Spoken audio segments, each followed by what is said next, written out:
Olá, sejam bem-vindos a mais um Seleção Empíricos.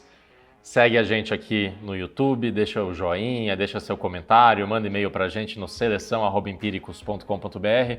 Hoje a gente vai falar sobre ações hoje, mas com um enfoque um pouco diferente, acima de tudo sobre ESG, que é talvez uma das tendências mais importantes contemporâneas na análise de ações, com um convidado aqui muito bacana, que é o Michael Wiechert, da Fama Investimentos. Se eu pronunciei seu sobrenome certo, espero. Sim, isso aí. Seja bem-vindo, Michael. Um prazer receber você aqui. Prazer, obrigado pela oportunidade. Super legal. Estamos também com o Max Bon, na ponta esquerda lá. Obrigado, Max. Sempre um prazer. E conosco pela primeira vez o Rui Hungria. Rui, legal ter você Beleza. aqui. Espero que seja a primeira de muitas. Muitas, será. E o nosso quase veterano aqui também já, o Matheus Spies. Obrigado, Matheus. Eu que agradeço. Então tá bom.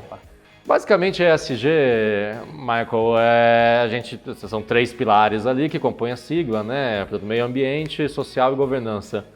Queria começar para a gente falar desse assunto, e o fundo de vocês é conhecido por ter começado a falar nessas coisas quando ninguém ainda conversava sobre sustentabilidade, sobre governança no Brasil. O quanto essa análise que vocês fazem, ela é setorial e ela tem uma lista quase de exclusão setorial possível? A minha pergunta é assim, é possível que uma empresa de mineração, uma empresa de petróleo se adeque aos critérios ESG de sustentabilidade? É possível que um dia vocês comprem Vale ou Petro? Bom, vamos lá. Como é que a gente enxerga ESG? ESG para a gente é uma forma, um framework interessante para entender companhias e o contexto onde elas estão inseridas, assim, a parte integral do nosso processo de análise. É um processo que ele é muito mais qualitativo, ele é muito mais construído no sentido de entender o que são realmente cada um dos elementos que compõem a realidade desse negócio, e ele é pautado no sentido de entender que uma empresa ela não é isolada do contexto no qual ela está inserida. Então não tem uma empresa brilhante numa sociedade ou num país quebrado. De alguma forma, a sociedade ou o país ele vai cobrar essa fatura posteriormente. Do ponto de vista de construção dessa análise, a gente realmente foca muito nessa parte qualitativa, então a gente não acredita numa construção pura e simplesmente feita em cima de filtros de exclusão de companhias ou setores que deveriam ou não estar presentes numa estratégia de investimento que se pautasse por critérios de ESG. E na verdade a gente acha que os critérios ESG eles não são algo diferente de uma boa análise, eles são basicamente uma forma de você construir melhores retornos para os seus investidores. Então, através do ESG, você tem um mapeamento muito mais profundo da realidade e da cultura das empresas nas quais você está investido, e você tem um mapa muito bacana de riscos e oportunidades que elas encontram. Claramente, eu acho que tem alguns setores que têm desafios maiores que outros. E parte do nosso trabalho é realmente mapear essas oportunidades, mapear esses riscos e entender como se posicionar. Eu acho que a decisão aí de como se posicionar vai depender muito de cada um dos gestores. Eu acho que tem muitas filosofias de investimento diferentes no mercado. Não dá para a gente afirmar que uma coisa deve ser feita ou não deve ser feita, se dá para fazer, colocar um tipo de empresa ou outro dentro de ESG. Mas o que eu acho é que realmente você... construindo uma análise com base nesses critérios, você tem um processo que vai te levar a melhores decisões de investimento e mais retorno para os seus clientes. Nesse mapeamento de riscos e oportunidades, por exemplo, a gente vê coisas assim que a sociedade também está mudando e não aceita mais. Então, alguns temas como poluição, como mudança climática, que foram relegados no passado, estão ganhando força e, pela natureza aí de desenvolvimento que a gente está tendo na sociedade, geram oportunidades e riscos. Você tem companhias, como você comentou, de alguns setores, assim, combustíveis fósseis, que vão ter que vão ter o seu dia de encontro aí com a realidade, que eles estão criando uma externalidade que é negativa para o mundo, que é negativa para a sociedade e que, por conta disso, eles estão, hoje em dia, não pagando por algo que a sociedade paga, via imposto, via um governo que tem que limpar a poluição que é criada. A gente tem dificuldade de visualizar isso em alguns segmentos, porque não são coisas tangíveis, não são coisas visíveis, são processos de longo prazo.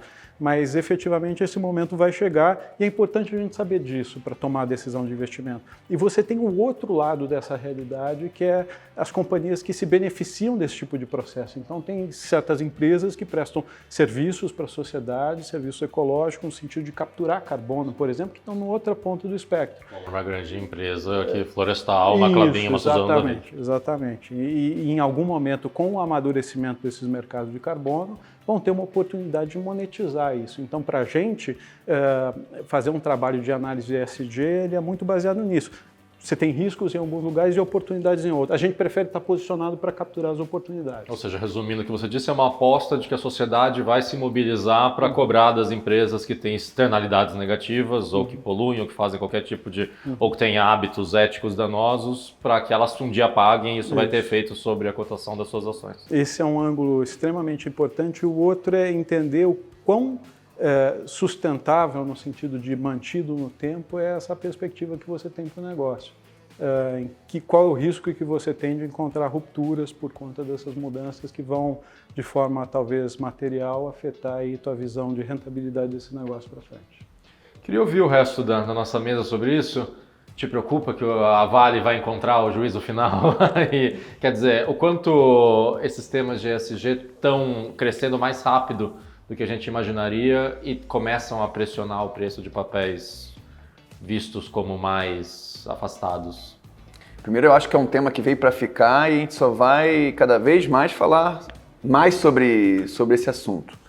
A gente já falou em outras seleções sobre Vale, assim, e como ela poderia melhorar nesse quesito ESG. Eu acho que tem um longo caminho, eu acho que ela já evoluiu bem nesse ponto, mas a operação em si dela é muito complicada, você se desvencilhar desse tema de uma hora para outra, né? Ela vai ter que mudar totalmente a forma de pensar e como compensar, como o Michael falou, como compensar a sociedade diante de uma atividade que é de deterioração, né? Não tem como fugir da atividade core da companhia. Mas acho assim, se a Vale quer, mais uma vez, estar dentro do radar de grandes investidores no mundo, ela vai ter que mostrar serviço nesse quesito ESG. E acho que ela tem um grande desafio pela frente.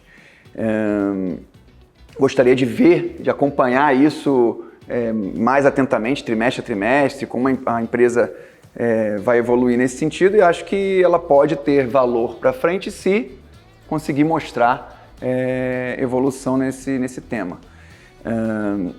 Acho que há várias oportunidades boas na Bolsa que estão mais ligadas ao ESG. Natura, por exemplo, é sempre bem lembrada e acho que é um case que tem ainda muito valor. E eu sempre gosto de destacar uma empresa que recentemente fez um IPO e ela está totalmente inserida dentro desse contexto, que é a Ambipar, né? Então, a Ambipar é uma companhia que faz toda a gestão ambiental, ela atua fortemente em contenção de desastres ambientais, né? Então, a atividade fim dela está envolvida em ESG. E acho que pode ter um grande valor e também entrar no radar dos grandes investidores a partir do momento que esse tema for se consolidando e for cada vez mais presente, ficando mais presente no radar dos investidores.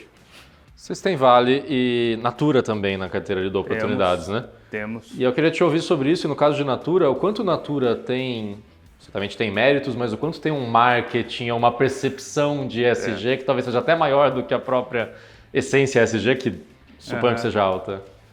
Assim, a pergunta é muito boa, principalmente no sentido de que o ESG, como muito bem colocou anteriormente, ele é bem qualitativo e, portanto, ele é subjetivo e muitas vezes sujeito a diversas interpretações do cara que está analisando.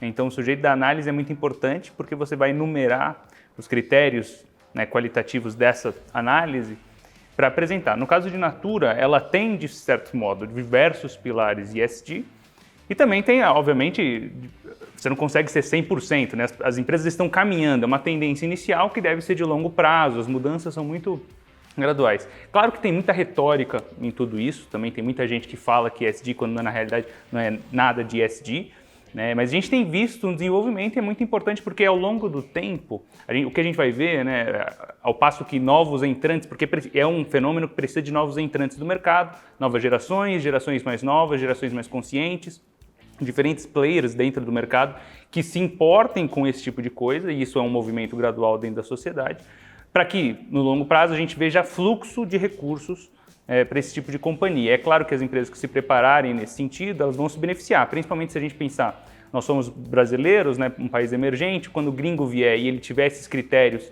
que impeçam investimento nesse tipo de companhia, eles vão primeiro procurar empresas líquidas que atendam esse tipo de coisa.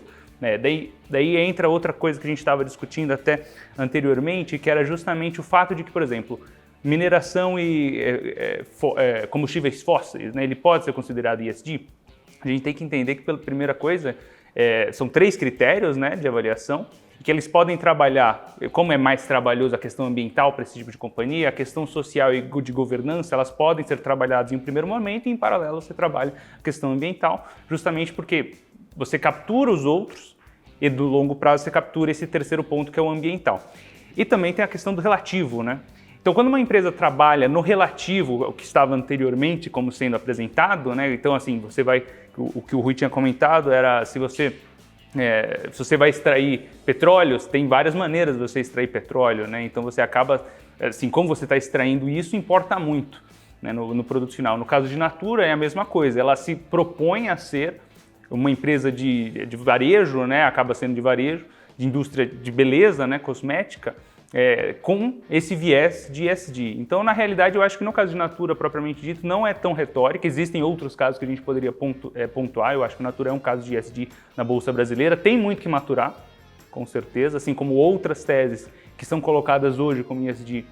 A própria Ambipar, que era um exemplo do que havia sido colocado também de você negativar a externalidade negativa proporcionada, então seja na coleta de lixo, né, reflorestamento, a questão de você, em um segundo momento, poder monetizar com o desenvolvimento de mercado de crédito de carbono, né, também é importante. Então são diversas facetas no mercado que ainda está muito incipiente, em desenvolvimento, que tem muita retórica. Então é por isso que é muito importante ser criterioso, né, e assim, manter os critérios, né, porque você, dependendo como é muito retórica ainda, dependendo como você argumentar, você pode justificar diversas empresas, né, por mais que elas não sejam, como sendo ESG, né, porque você está se valendo ali de argumentos qualitativos que não, na realidade, verificam materialização, né, concretude.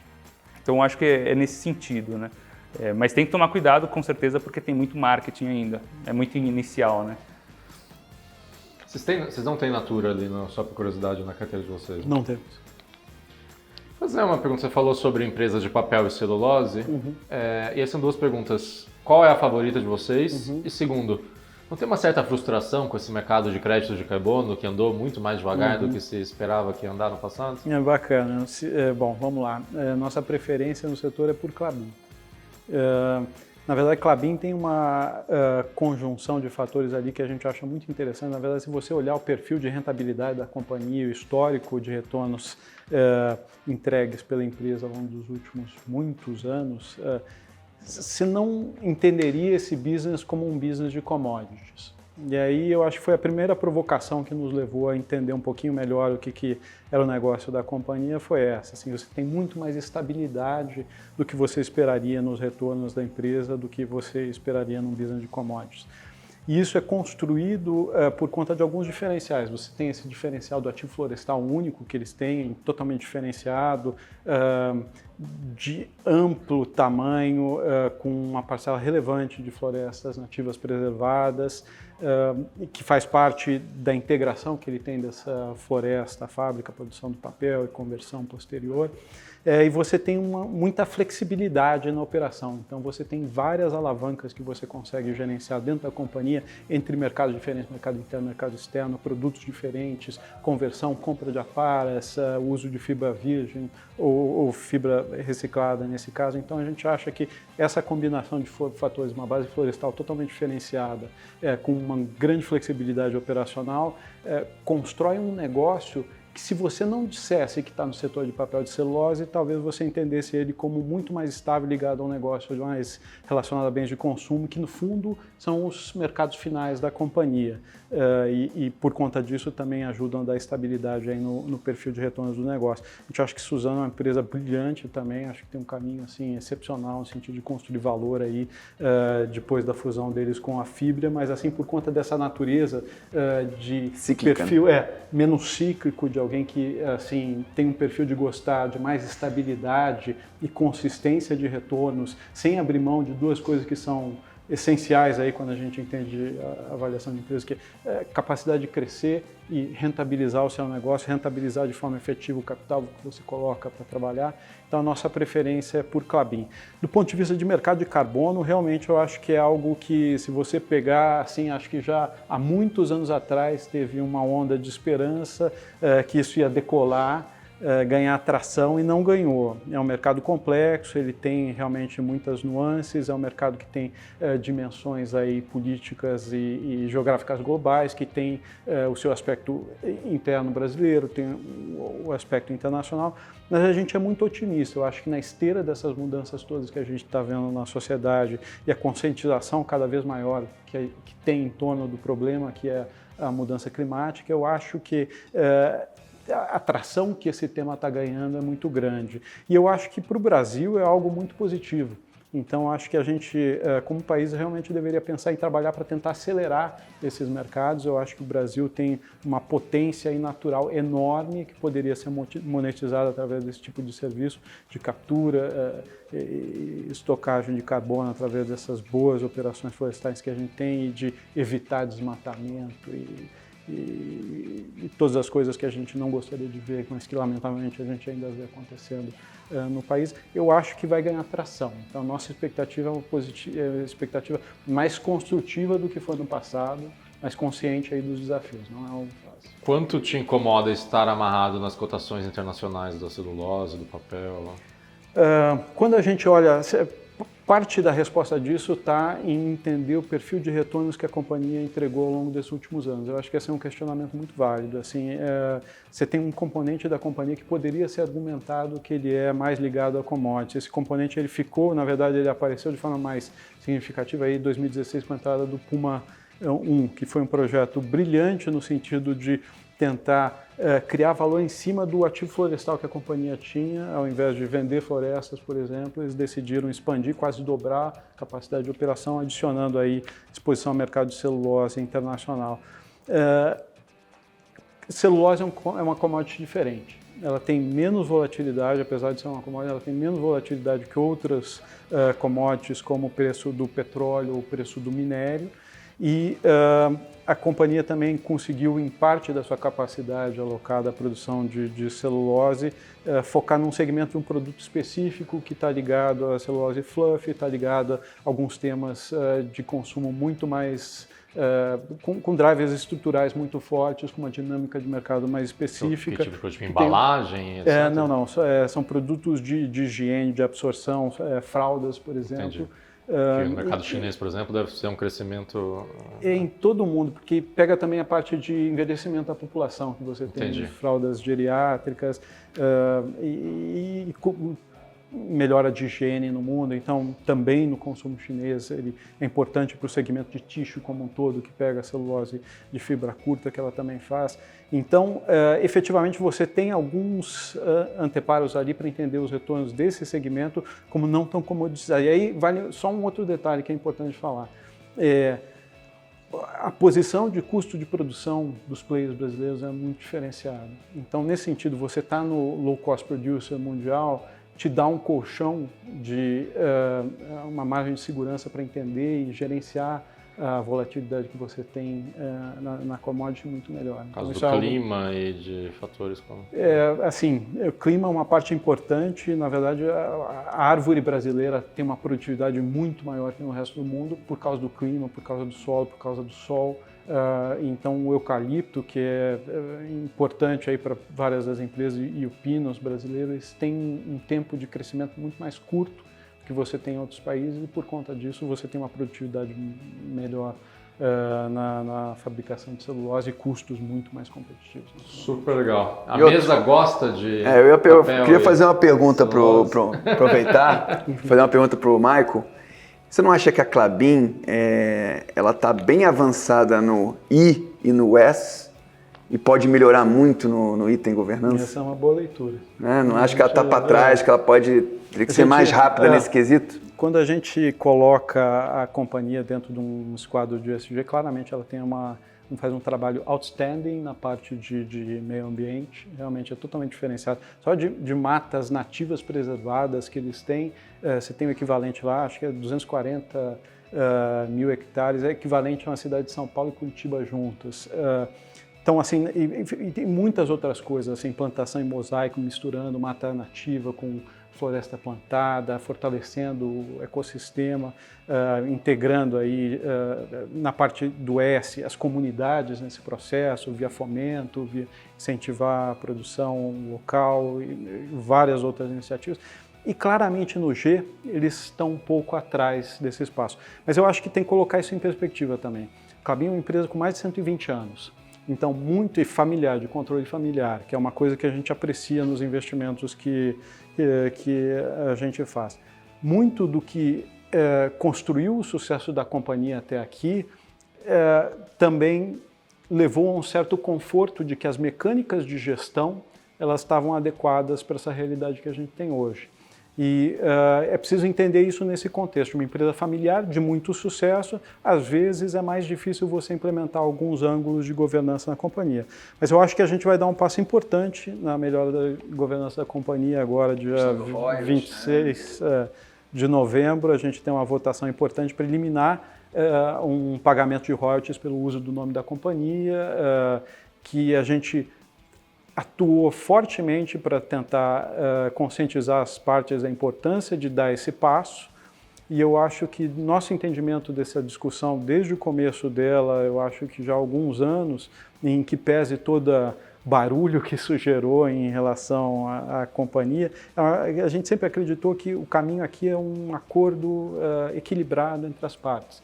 Então, desde sempre, a gente tem uma situação aqui de eliminação de uma distorção de governança e não um problema. Então, as partes já concordavam que isso é algo que foi criado há décadas atrás e que precisava ser eliminado, precisava chegar num acordo de como fazer. Esse negócio dos royalties é indefensável, né? Quer dizer, teve com o Gerdau um bom tempo atrás também. Não tem como um defender. argumento possível. Mas não tinha ninguém defendendo isso. Só para quem está assistindo a gente, ou seja, a empresa pagar royalties para a família pelo uso do seu sobrenome, que é uma marca. Né? Isso mesmo. Assim, não tinha ninguém na prática defendendo mais isso. A discussão era muito em torno de qual que é a forma de estruturar um processo que dê conforto para as partes e que o valor vai ser adequado. Eu acho que, nesse sentido, os controladores apanharam muito ao longo dos últimos um ano e meio aí para chegar nesse momento de eliminar esses royalties. Eu acho que teve muito desentendimento entre as partes no começo, mas se construiu um consenso muito bom. E os controladores realmente souberam agora, mais recentemente, ter essa postura de forma mais efetiva, acomodar os interesses de minoritários importantes e costurar um acordo. E a gente acha que o caminho é o acordo, não tem espaço para uma solução ali que não fosse costurada entre as partes. A gente está muito feliz que isso vai acontecer, vai ter algumas melhoras ali no sentido de estabelecer alguns comitês também no Conselho de Administração, mas é um passo importante e a gente acredita, como você colocou bem, Max, que ainda tem mais coisa para construir lá do ponto de vista de governança. Queria ouvir vocês sobre esse setor de papel e celulose. E se tem uma teoria meio de que essas empresas, por serem muito exportadoras, são uma proteção natural ali, e que às vezes essa coisa se mostra não tão verdadeira. O quanto o sujeito que quer proteção cambial pode contar com isso, ou se quer proteção cambial compra dólar? Eu acho que sim. Se você for pensar numa carteira completa, daí você pode compor uma própria parcela de proteções clássicas, né, tradicionais. Agora, se você for pensar num portfólio de ações, se você quiser fazer um negócio puro equity, aí vocês começam a pensar, né, nessa segunda derivada de como proteger de maneira natural sua carteira as intempéries do mercado propriamente dito, né? A gente sabe que existe uma correlação negativa histórica entre Bovespa e dólar, então naturalmente quando você tem uma posição que se beneficia da alta do dólar por conta do aumento da receita potencial, né? Porque você imagina que aumenta o dólar, ela vende mais caro, né? A commodity é cotada internacionalmente. Então você acaba rediando, então a carteira cai, mas ela não. Então se você tem uma posição, né, compensa as outras, faz sentido completamente. Faz sentido também na posição de, por ser commodity, né? Celulose, notadamente, a gente poderia colocar ela como uma commodity menos volátil do que outras mais complicadas no mercado, então dá um pouquinho mais de conforto, por mais que ainda também não seja, apanhou bastante, né? É uma commodity que apanhou nos tempos recentes bastante, e agora, com esse novo passo que a gente pode estar dando para essa nova década, pode ser uma das que serão beneficiadas com a potencialidade de Ásia, né? Se a gente for pensar no continente asiático crescendo muito, também não só ele, né? O mundo como um todo, ela tende a ser uma das commodities que deve se beneficiar, pressão de preço positiva para cima, então tem espaço justamente nesse sentido. E é claro que, como participante de celulose, né, a questão de reflorestamento, ela acaba também pegando na questão do ESG, né, nessa retórica. São nomes, em geral, não todos, né, obviamente, mas, por exemplo, Suzano, o nome líquido, então é o cara que o gringo vai olhar e vai falar, putz, eu não vou entrar em Irani, eu vou entrar em, né, Irani não é celulose propriamente dito, né, mas eu vou entrar em Suzano, que é bem mais líquido, né, é muito mais fácil para mim entrar. No primeiro momento, sim. No primeiro momento, sim, então ela acaba se beneficiando mais rapidamente dessa. Tô vendo esses gringos que você tá prometendo aí, quando é que esses gringos vão chegar, hein? Cara, é o meu grande sonho, assim, os gringos voltarem a olhar pra gente, por favor, a gente tá bom para investir. Mas é por aí, entendeu? Então faz sentido ter Suzano ou esses nomes ligados a commodity, celulose, como proteção de carteira de ações, sim, com certeza. Mas ao mesmo tempo também tem que lembrar que na hora do desespero todas as correlações foram para né? Então lá no mês de março, quando o mercado caiu 50%, essas ações que eram para servir de hedge também não funcionaram, né? Então precisa tomar cuidado com isso, né? Para não lembrar sempre que não é um hedge perfeito. Exatamente, perfeito para esses momentos críticos, né? Você tem um produto ali que é uma série sobre opções, e aí eu queria te perguntar sobre essa, já que a gente está falando de Klabin e ações do setor, o quanto se expor por meio de opções a ações que são ligadas ao ciclo de commodities deixa o cara, digamos, numa posição arriscada mais do que comprar, sei lá, Magazine Luiza ou uma empresa de energia elétrica? Eu acho que opções por si só já é uma posição que você estaria mais arriscando mais a sua carteira, né? E é por isso que a gente sempre aqui fala para o cara se expor. A gente faz parte da nossa filosofia, né? Se expor a trades assimétricos, e opções são justamente isso, mas a gente sempre prega que a pessoa precisa estar numa exposição muito pequena, porque a gente, como o Felipe sempre fala, né? A gente coloca centavos para tirar reais e no contrário. Agora, eu vejo esse investimento em opções de commodities como uma alternativa para o investidor que eventualmente quer se expor, né? Mas quer se expor com pouco dinheiro, né? E eventualmente colocar uma pequena parcela que pode se multiplicar ali por 3, 4, 5, mas se eventualmente der errado, ele vai perder pouco também, né? E às vezes o cara quer ali pegar o ciclo certinho de commodity e entra com o pé errado e aí às vezes coloca mais dinheiro do que queria e vai perder mais do que estava esperando também. Então, com opções ele consegue se expor a um eventual, pegar um ciclo favorável e se der certo ele vai multiplicar ali por 3, 4, 5 e se perder ele vai perder muito pouco, né? É isso que eu penso para essa alternativa que você colocou. Sobre um assunto que você falou, Michael, eu fiquei curioso. Você nos disse sobre a preferência por empresas com um controlador definido, talvez até controlador familiar. São duas perguntas sobre governança, na verdade. Primeiro, o quanto isso se aplica meio indiscriminadamente? Porque tem casos de ações vitoriosas com controle pulverizado. A Renner talvez seja um maior exemplo.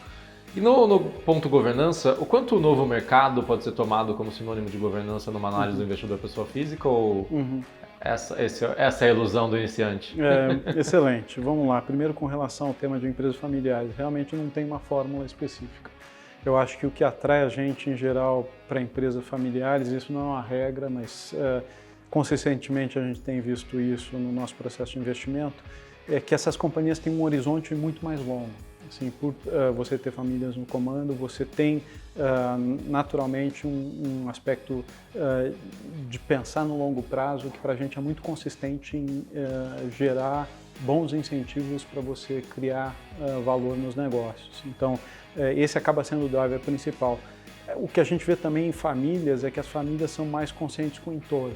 Assim, então, empresas de controle pulverizado, elas muitas vezes são muito guiadas pelos incentivos locais que você tem dentro do negócio e pouca preocupação com o entorno. Não é nunca você vai ter uma situação em que todos os casos são esses, mas assim, a tendência que a gente costuma ver é isso. Então, às vezes a família está lá na cidade, tem relações com a comunidade, faz parte da comunidade. Tem filhos, tem netos, sabe que os netos vão ter que conviver nesse mundo que a gente está hoje. Vai na escola lá. Então tem uma preocupação muito maior com longo prazo e com o entorno. Então, em termos de ESG, a gente também acha que é uma força importante que você tem de alinhamento de incentivos para o longo prazo. E a pergunta do novo mercado é excelente, assim, no final das contas não quer dizer nada. A gente vê assim seguidamente a criatividade vamos dizer, do pessoal que está buscando ângulos para tentar distorcer a filosofia por trás do novo mercado funcionando. Então a gente acha que realmente vale muito mais, e aí volta para o tema de você entender cultura, entender com quem que você está investindo, de quem que você é sócio, qual que é a filosofia e os valores, principalmente da companhia na qual você está investindo. A gente acha isso muito mais rico, muito mais importante do que um selo chancela, que a chancela novo mercado. As empresas do Ike Batista, por exemplo, todas no novo mercado. Não sei o quanto dá para atribuir ali 100% a problemas de governança, mas uma parte. Assim, no fundo mostra que não tem um selo que vai ser mais forte do que a realidade do contexto no qual ele está inserido. Então, nosso trabalho é muito de tentar entender essa realidade, não o selo ou os jargões ou a forma como isso é chamado. É uma sinalização, não é suficiente, né? Exatamente. Para empresas menores tem um elemento que você acompanha empresas menores de tag along ali, né? Ou seja, se tiver uma oferta de alguém externo pelo controle da empresa, o investidor não sai prejudicado, ou isso também não garante nada? Deveria, né? Deveria garantir em todos os casos, mas a gente já viu casos que realmente é feito de uma forma que dá um jeitinho e não aplicam um tag along como deveria ser, né? Mas só para quem está assistindo a gente, é obrigação, portanto, se houver uma oferta pelo bloco de controle, que seja igual, oferta no mesmo valor para todos os outros acionistas. Isso. E eu acho isso muito importante, algo que a gente preza, mas também eu concordo com o Michael, você tem que entender quem é o controlador, você tem que entender qual é o perfil desse cara, quem é que toca o dia a dia da companhia, para você ficar de fora de qualquer risco que possa ter numa eventual aquisição daquela empresa, né? Então, para a gente não ser surpreendido. E as small caps, elas são mais propensas a serem envolvidas em M&A, né? A gente vê pelo tamanho delas, pelo porte delas, e quando você consegue enxergar uma small cap de qualidade, aí que ela está no radar de empresa gringa lá fora e aqui, empresa grande aqui. Então é algo que a gente prefere tentar entender como pensa o controlador, como pensa o management, do que também é novo mercado, então tem tag along, né? Então não, pode ser, a gente já viu casos até recentes de que sempre há um jeitinho de burlar isso, tal, do controlador, não compete. E a gente prefere, como muito bem o Michael falou, entender mesmo de quem você está sendo sócio, né? A gente às vezes esquece isso, né? A gente compra uma ação e acha que é só um papel, né? Mas a gente, quando faz análise fundamentalista, olha a longo prazo, você tem que entender que você está sendo sócio daquele controlador, né? Que vive a empresa no dia a dia. Então, entender quem é que está sendo seu sócio, né? A índole, o caráter, a pessoa, né? É muito importante. Afinal, o cara está sendo seu sócio, né? Então, você vai ser sócio dele, né, no caso.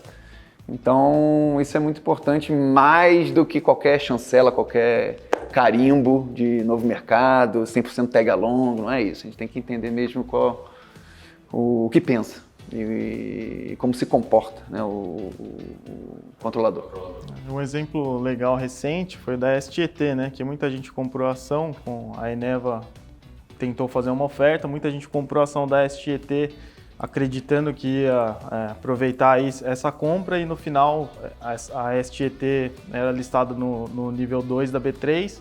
No Estatuto Social ele dizia que ações ordinárias tinham o mesmo direito a voto de ações preferenciais e no final os controladores da STT brigaram e falaram que não ia ter esse mesmo direito e no final quem comprou a ação da STT achando que ia aproveitar o bid da Eneva acabou se dando mal, né? Então, coisas que acontecem. Quando é para fazer a maldade, sempre se acha uma forma, né?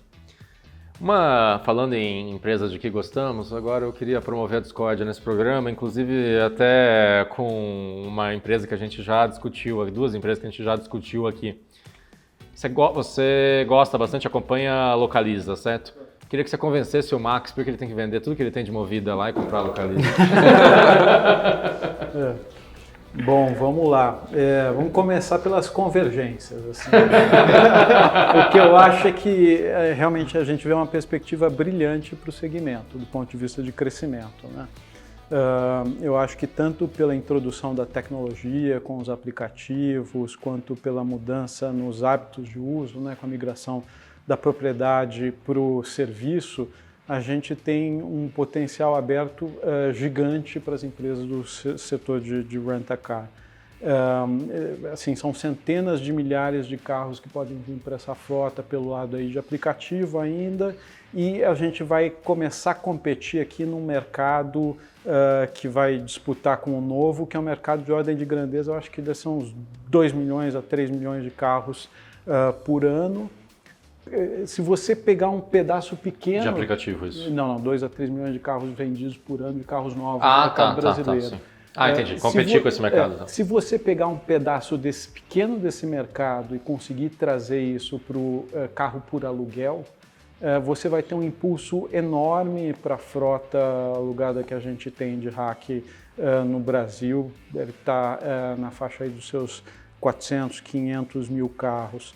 Então, assim, você tem, por ano, eventualmente entrando ordens de magnitude do que é o mercado que você tem hoje. Se você consumisse 5% desse mercado, você já estaria um salto... teria um impulso enorme de crescimento. Então, acho que essa é uma convergência grande. E ela é importante para entender por que a gente gosta de investir, de Localiza como investimento. E tem uma convergência que eu acho que também aí vale mencionar, é admirável o trabalho empreendedor da Movida. Eu acho que isso é natural, são caras que realmente fazedores, botam a coisa para andar, depois vão acertando a coisa conforme caminha, realmente muito fazedores. Então, nesse sentido, a gente, por ser um fundo long only, a gente pode se dar o luxo de admirar muita gente. A gente faz as nossas escolhas, a gente também admira o trabalho de gente que a gente não investe. Mas dito isso, e aí se eu puder deixar uma mensagem, um jeito que a gente gosta de entender valor, muito calcado em 2 eixos. E assim, para entender a avaliação de empresas, assim, no final das contas, você tem que ter esses 2 elementos na cabeça, que por um lado é o crescimento, por outro lado é a capacidade de rentabilizar a tua operação, quanto que você tira em cima de alguma medida do quanto que você coloca. Esses 2 negócios estão amarrados, depois eu vou falar um pouquinho disso. Mas assim, do ponto de vista de rentabilidade, quando a gente olha a Localiza, ela, pelo histórico de eficiência operacional que eles têm, a gente entende que eles ainda vão continuar conseguindo comprar um pouquinho melhor o carro, eventualmente vão conseguir vender um pouquinho melhor o carro, eventualmente conseguir alugar um pouquinho melhor o carro nas localidades onde eles estão presentes, que os competidores não estão presentes. Eles, pelo tamanho, talvez tenham a possibilidade de ter um pouquinho mais de diluição de custos fixos, de estrutura, e por conta disso tem um pouquinho mais de rentabilidade. Quando você soma esses pequenos diferenciais, e você coloca um outro diferencial importante de um business capital intensivo, que nem é o business de aluguel de carros, que é o custo de financiamento, você gera um spread no retorno sobre o capital de equity colocado na companhia, no caso da Localiza versus os peers todos, maior do que as diferenças pontuais que você tem olhando em algum indicador ou outro. E por que isso é importante? Não é só porque eu ganho mais dinheiro na minha operação. Hoje a gente acha que isso é um pouquinho estrutural, vai continuar para frente. Mas o fato de eu ganhar dinheiro me posiciona de forma diferenciada para capturar esse crescimento todo que a gente acha que é brilhante, que é a parte talvez instrumental aí da nossa tese de investimento. Se eu tenho um retorno melhor, eu tenho mais dinheiro para investir e capturar esse crescimento. Então, no final das contas... Um negócio que é de escala, né? Isso. Então, no final das contas, eu consigo pegar uma parcela desproporcional maior desse mercado, que não quer dizer que o mercado não seja saudável para todos os outros players, mas eu consigo pegar o crescimento, que é o que a gente realmente vê como beleza de oportunidade, eu consigo pegar isso de forma diferenciada. Então, você tem essa amarração entre a tua rentabilidade e a oportunidade de crescimento, e a gente gosta muito disso. E aí, falando um pouquinho de filosofia de investimento rápido, só por que a gente prefere uma e não a outra, o que a gente vê na Localiza é o que dá para chamar de um super campeão. Assim, é uma empresa que tem um histórico de excelência, criação de valor, retornos, combinado com management excepcional, combinado com acionistas alinhados, combinado com uma oportunidade de mercado brilhante pela frente. A gente acha que essa combinação é muito rara. Então, quando a gente olha o todo, a gente prefere, dentro desse segmento que a gente gosta, investir nessa companhia que a gente acha que é um super campeão, um grande criador de valor de muitos anos para frente. E aí o compound disso no tempo realmente vai impulsionar os retornos que a gente consegue gerar para os nossos cotistas. Em que pese aí a beleza, eu imagino que é parte do ângulo aí da atratividade, da oportunidade da movida para o Max, que é realmente você tem coisas internas lá que tem um turnaround, coisas internas que dá para melhorar, que está na mão deles, de alguma forma. Isso talvez em algum momento dê um impulso mais agudo de resultados, que talvez num horizonte mais curto pode ser dar bastante suporte aí para a ação. Mas para a nossa filosofia, o que a gente procura são essas empresas altamente diferenciadas, com muita qualidade, essa combinação rara de você ter uma oportunidade excepcional com uma plataforma aí de gente, de estrutura, de experiência, de fatores que consiga te permitir capturar isso.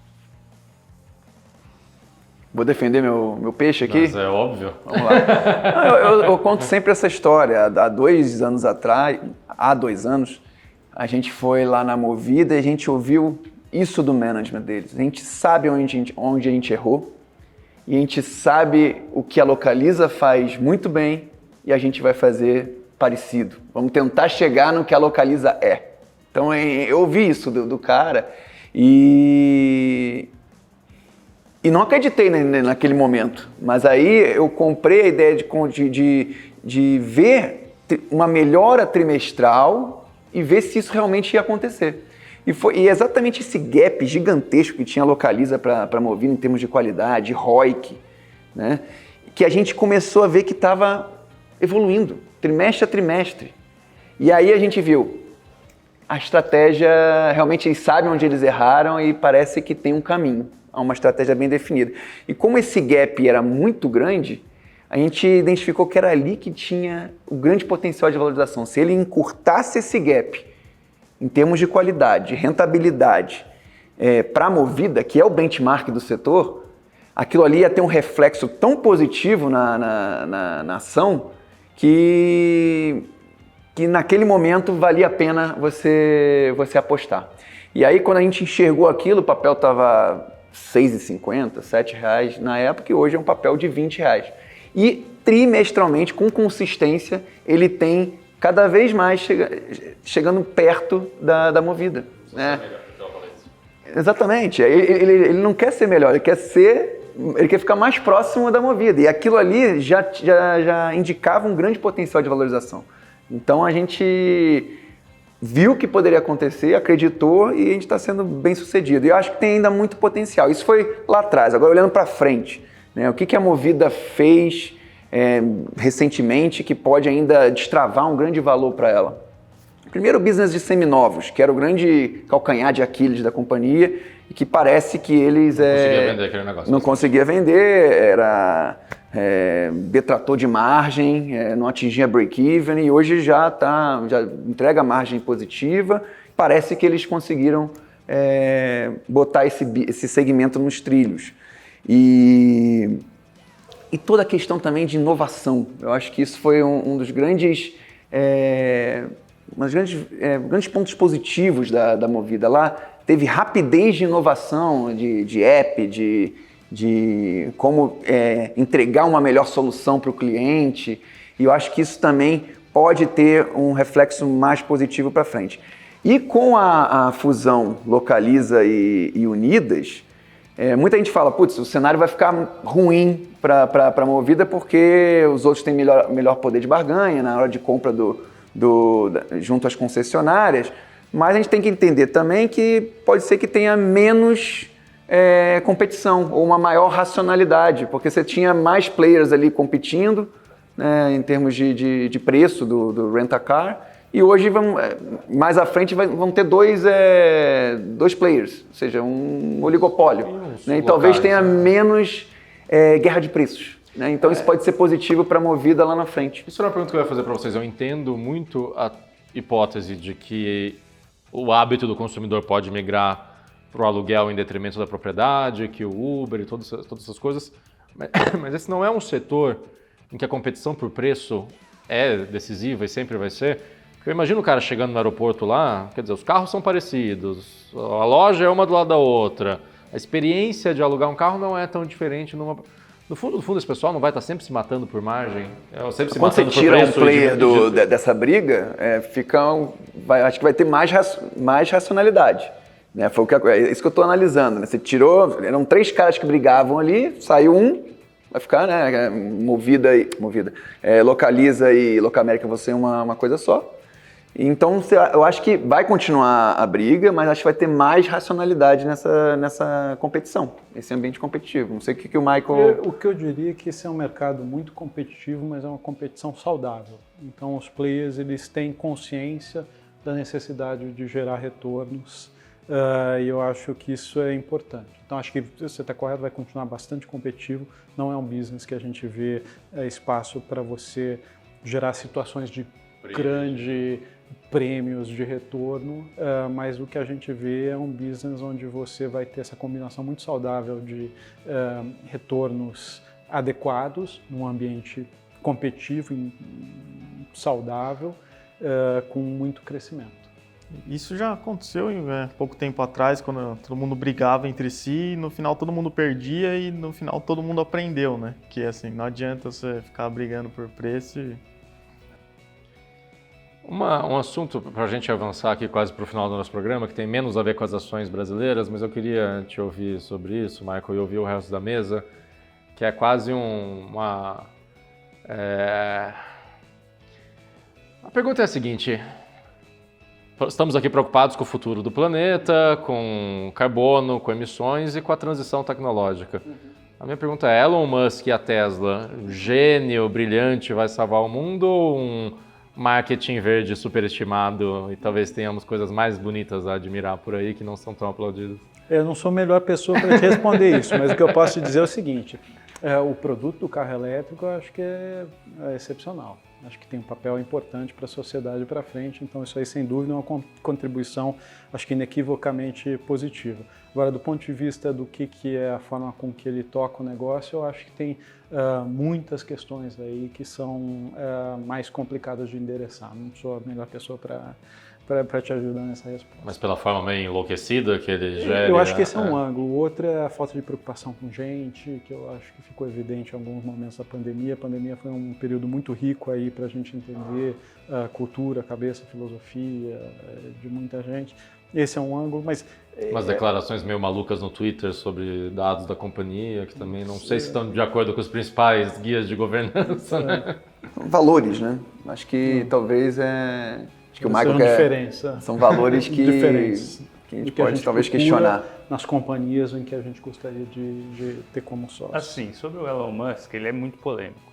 ninguém vai dizer que, ninguém vai discordar que ele não seja um cara super polêmico, né? Mas assim, ao mesmo tempo, eu entendo todos os pontos colocados, mas ele também é um cara que ele é bem fora da curva em vários sentidos, assim, em termos empresariais. Se a gente for pensar no que ele está se pretendendo e as críticas que fazem para com ele, por exemplo, o cara quer mandar um foguete para Marte, quer colocar um homem em Marte, e as críticas que as pessoas fazem não, ele acendeu um baseado na entrevista da rádio, entendeu? Essa é a crítica que fazem para ele.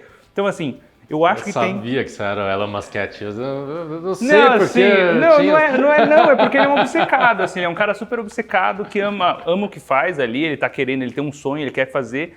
É claro que ele exagera demais às vezes, isso é verdade, ele assim, faz coisas bem erradas. Até recentemente ele colocou no Twitter dele que ia fechar o capital da empresa a um preço tal, a ação disparou, nada aconteceu, negócio maluco. Então, assim, tem também essas restrições, mas é o mesmo, assim, esse tipo de influência, né, é a mesma coisa que acontece com posições delicadas, que tem grande influência globalmente em exposição pública, né? A gente ficava falando do Twitter do Trump o tempo inteiro, que é uma coisa, assim, é análogo, né? Porque qualquer coisinha que ele comentava já abalava o mercado do mundo inteiro.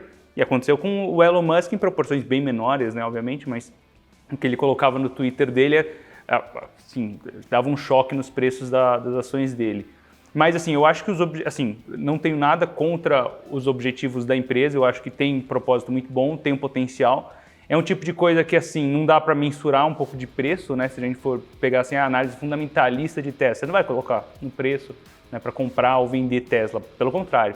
A gente costuma falar aqui que não dá para shortear a Tesla justamente porque você não se shorteia uma coisa convexa como essa, né? Não tem como. Você vai shortear, você vai ficar totalmente na ponta contrária da simetria. De muito malandro, né? Vamos shortear a Tesla porque tá caro. Você não vai fazer isso, você vai morrer, entendeu? No meio do caminho. Porque o negócio sobe, dobra a cada semana, e depois cai 50%, depois dobra de novo e triplica. Então é um negócio que você tem que tomar muito cuidado. Porque é fronteira, né? É fronteiriço que ele está querendo fazer ali em termos de eficiência de custo de produção de automóveis, carro elétrico e etc. Pode ser realmente a nova indústria automobilística? Pode ser. Eu não sou a melhor pessoa para dizer se será ou não, né? Mas existe algum valor ali, com certeza existe. Existe alguma coisa naquele cara? Com certeza tem, né? Eu acho que ele gera valor nas coisas que ele se propõe. Tem potencial e, assim, muitas vezes as críticas que fazem, não foi o caso aqui, tá só deixando, mas muitas vezes as críticas que fazem para ele é muito, muito vazio, assim, sabe? Eu critico o cara por umas coisas nada a ver, só porque ele é polêmico, ele deixa o cara, entendeu? Obcecado, doido, você não pode deixar um cara desse ser normal também, né? Não vai dar certo. Mas não tem um elemento de governança? Habita um pequeno não, né? Habita um gigantesco Ike Batista dentro daquele corpo? Nossa, eu acho que é bem diferente, né, cara? Aqui, eu acho que são coisas bem diferentes ali, né? Ike Batista e Elon Musk são propostas bem diferentes. Ele está entregando, né? Ele tá, assim, bem lentamente, mas está. O Ike não ficou só no PowerPoint, né? Então, ele está colocando as ideias dele em prática. A gente está enxergando isso. O Ike Batista era um vendedor, né? Nato, showman e tal. O Elon Musk manda o analista de mercado ir tomar banho no meio da call com a empresa, entendeu? Não está nem aí. Então, assim, eu acho que são bem diferentes. O Ike Batista não faria as coisas que ele faz, ao mesmo tempo que tem esse negócio de um perfil bem arrojado, né? Mas eu acho que são casos bem, bem díspares. E eu também acho que a gente precisa desses sonhadores, né? São parte deles que fazem o mundo evoluir. Achei que você ia falar pra gente shortear Tesla. Não sou louco. Eu não tenho o Tesla como acionista, mas eu admiro esse sonho dele, sabe? Eu acho que isso é da mesma... Não estou comparando as pessoas, mas da mesma forma que o Bezos sonhou lá na década de 90 que ia vender coisas pela internet, quando a internet era um negócio que nem existia. Acho que a gente precisa dessas pessoas para mudar o mundo. Assim. E no caso, se for para o carro elétrico, para um mundo melhor, né? Embora seja também difícil saber quem que vai ser dominante nesse setor de carro elétrico, né? Porque todas as montadoras vão correr atrás desse negócio e é difícil imaginar que não vão poder fazer coisas boas e talvez não tenham tanto apelo, não sejam tão cool, mas que na ponta do lápis para o comprador de carro elétrico faça sentido. Quer falar de Elon Musk? Senão eu vou para a nossa última pergunta aqui. Vamos para a última. A última pergunta é o seguinte, Michael. Você lançou um livro recentemente chamado Valuation, Guia Fundamental em Modelagem Excel. Está aqui na minha mão. A minha pergunta para você é: o que o mercado não olha em valuation que o mercado deveria olhar? Ou seja, o que daria para fazer melhor do que se faz hoje em valuation? Bacana. Vamos lá. Para entender a avaliação de empresas, eu acho que se eu puder deixar uma mensagem para o pessoal que está escutando a gente, entender a avaliação de empresas, você tem que entender duas coisas: crescimento e retorno. Estão relativamente amarradas, mas assim, você pode depois complicar o quanto que você quiser em cima desses dois eixos aí, mas são os dois elementos fundamentais para entender o valor de um negócio. E o que eu acho que o mercado, em geral, deixa muito de lado é o poder do tempo, né? O compounding. Quando você tem... É meio contra-intuitivo também, exato, né? É difícil de ver. E eu acho que, na medida em que você aumenta o teu horizonte, bons investimentos eles se tornam investimentos excepcionais. E eu acho que isso, do ponto de vista de avaliação, é um negócio para ser muito trabalhado. Quando você pensa em valor, você tem que, se você realmente estiver olhando um horizonte mais longo, eu acho que você tem condição de construir muito mais em cima disso. Esse é um ângulo que às vezes é esquecido, às vezes a gente está olhando muito alguns percentuais relevantes num horizonte curto de tempo e a gente acha que isso é importante. Mas a realidade é que às vezes percentuais menores compostos ao longo de um horizonte muito longo fazem muito mais diferença para a criação de valor. Tem dois dados sobre o Warren Buffett que são impressionantes. Primeiro, quanto tempo ele está no jogo, certo? 75 anos. E o segundo, o quanto, se você pega o patrimônio total, o quanto cresceu nos últimos 5 anos, ou nos últimos 10 anos, ele era, muito entre aspas, pobre até 20 anos atrás, certo? Então, é difícil esperar 75 anos, não sei se a gente vai ter a mesma capacidade que o Warren Buffett. Muito bom, gente. Queria, só antes da gente terminar, fazer uma última pergunta aqui para a mesa, que é um assunto que a gente já trouxe algumas vezes também e que traz sempre polêmica. Shoppings, compra ou vende? Se você quiser começar por essa, a gente termina nesse assunto. Compra. Sim, eu acho que os shoppings eles estão no momento, no meio daquele processo de destruição criativa que é muito rico. Então você está naquela fase ruim que você tem alguns ângulos do teu negócio, algumas partes do teu modelo de negócio desafiados. Então é o estacionamento que está sendo atrapalhado pelo aplicativo, é a praça de alimentação com o Covid não vai funcionar, o cinema, a ponta dos lojistas satélites assim de menos pujança que talvez fique pelo caminho, mas acho que tem alguns aprendizados da pandemia aí que são importantes para frente e que, na verdade, dão muito suporte para a tese de investimento em shopping. Primeiro, que eu acho que as pessoas gostam da experiência de consumo em shopping, que é diferente de outros lugares do mundo. Mas no Brasil, o brasileiro gosta do shopping por uma série de motivos, que seja o ambiente protegido, o clima, o conforto, a experiência que eles conseguiram construir. Eu acho que isso é importante. Segunda coisa importante da pandemia, o e-commerce, apesar de ter puxado o volume para fora do varejo físico, ele também, na medida em que ele amadurece, ele começa a ser entendido como uma parte de um todo que tem um componente físico. E, na verdade, os ganhadores para frente vão ser os caras que têm a excelência no físico e a excelência no online. Então, acho que essa conscientização da necessidade de ser ambivalente aí, nessas duas realidades, eu acho que ficou muito fortalecida. E eu acho que tem alguns aspectos da natureza dos shopping centers que foram criados aí bem localizados, desenvolvidos de forma brilhante pelas companhias que a gente tem disponível para investir aqui no Brasil. Então acho que isso aí vai dar muito suporte para retornos na hora que eles conseguirem se reposicionar. Eles estão nessa fase ruim, que o novo ainda não é visível e o antigo ele está sendo desafiado. E tem um outro ângulo que eu acho que dos shoppings no Brasil é importante ter em mente, que é o desenvolvimento imobiliário. Se você ver os shoppings hoje, eles são um tamanho, cada um deles individualmente é muito maior do que originalmente foi lançado há décadas atrás. Então, o desenvolvimento imobiliário no entorno e essa potencialização que você faz é muito rico para criar retornos. E a maioria dos operadores brasileiros que a gente tem para investir, eles têm land banks bastante relevantes, assim, em terrenos excepcionais, assim, na vizinhança de shopping centers, que podem ser potencializados. A gente está vendo um boom grande de construção, aí, um impulso relevante nesse sentido, e esses caras têm um ativo que é excepcional para você fazer esse trabalho, que é um land bank bem posicionado. Então, acho que realmente teve muita coisa que foi ruim na pandemia, mas nesse ângulo específico, talvez você tenha acelerado uma opcionalidade bacana. E compra qual o papel?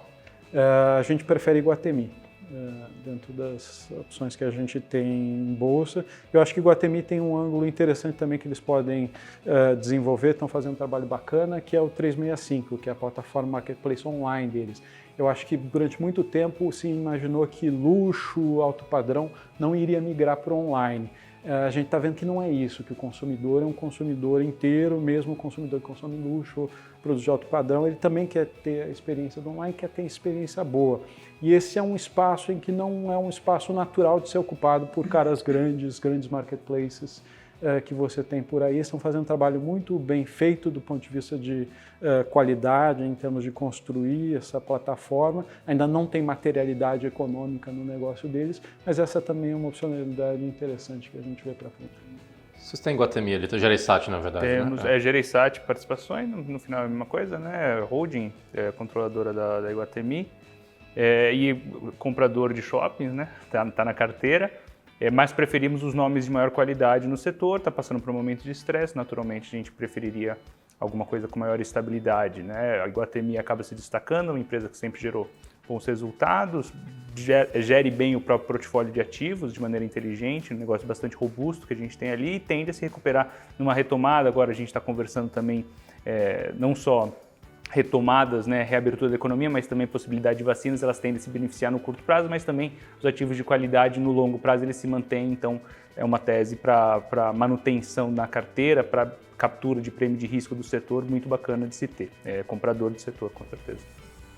Rui, alguma opinião sobre shoppings? Eu também gosto, acho que é um setor, há alguns anos, o mercado começou a bater bastante, né, comparando com a tese dos Estados Unidos, onde os shoppings são fora do centro, são mais voltados para consumo, né? Não é o nosso caso aqui, o Max, os cariocas falam que o shopping é a praia do paulista.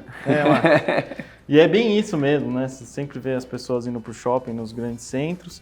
E aqui os nossos shoppings eles estão mais adaptados a outra realidade, né? É mais experiência, praça de alimentação, menos consumo Enfim, eu também sou comprador de shoppings e também gosto bastante do Iguatemi, também por essa questão do marketplace deles e por estar mais exposto a um público que eu acredito que vai ser menos afetado por causa do coronavírus, né? Eventualmente aí com o aumento do desemprego e tudo mais. Eu destaco 2 pontos. Primeiro, eu gosto muito do business de Iguatemi, a gente tem Gereissati por uma questão de desconto de holding. Eu sou comprador de shopping hoje, eu acho que o setor foi amassado na pandemia e confio na capacidade de gestão deles para poder entregar resultados o mais rápido possível, recuperar os resultados perdidos nos últimos 2 trimestres.